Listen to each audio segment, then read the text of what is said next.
Hello everyone, a very warm welcome to you all.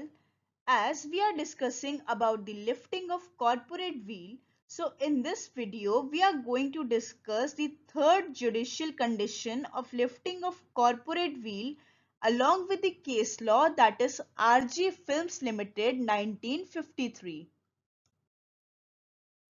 So, the next judicial conditions where the courts have lifted the corporate veil is where a corporate facade is really only an agency instrumentality. इस case law का नाम था RJ films limited 1953। इस case में क्या हुआ, एक company थी जो कि अमेरिकन कंपनी थी, मतलब रजिस्टर्ड इन अमेरिका थी। इस कंपनी का नाम था आरजी फिल्म्स लिमिटेड। इस कंपनी का काम था प्रोडक्शन ऑफ फिल्म्स। अब ये कंपनी इंडिया में एक फिल्म प्रोड्यूस करना चाहती थी, बट जब दो कंट्रीज के रिलेशंस हेल्दी नहीं होते हैं तो उनके बिजनेस पे भी इस चीज का इम्पैक्ट पड़ता है।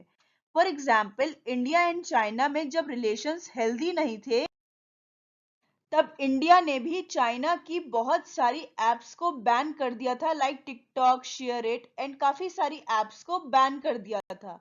तो उस टाइम पे इंडिया और यूएस के रिलेशंस भी अच्छे नहीं चल रहे थे। तो इंडिया ने क्या करा, इंडिया ने बोला कि कोई भी अमेरिकन कंपनी को हम इंडिया में फिल्म रिलीज करने नहीं देंगे।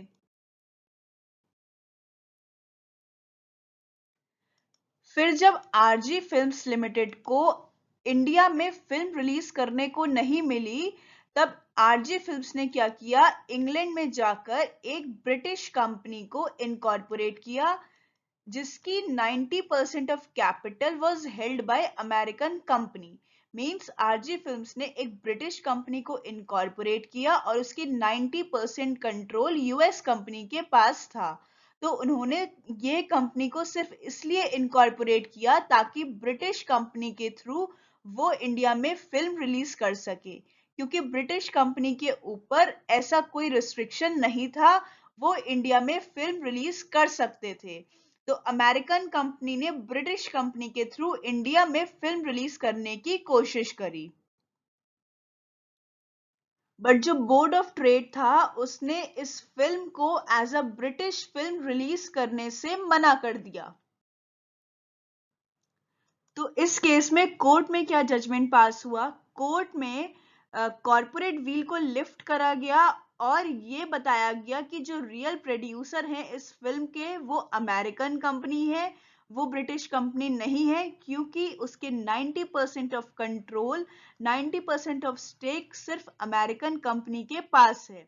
तो इसीलिए court refused to compel the board of film censors to register a film as a British film.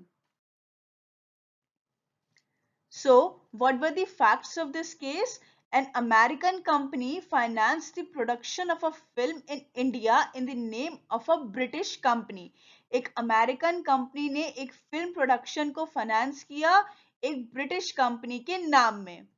90% of the shares in the British company was held by the president of an American company.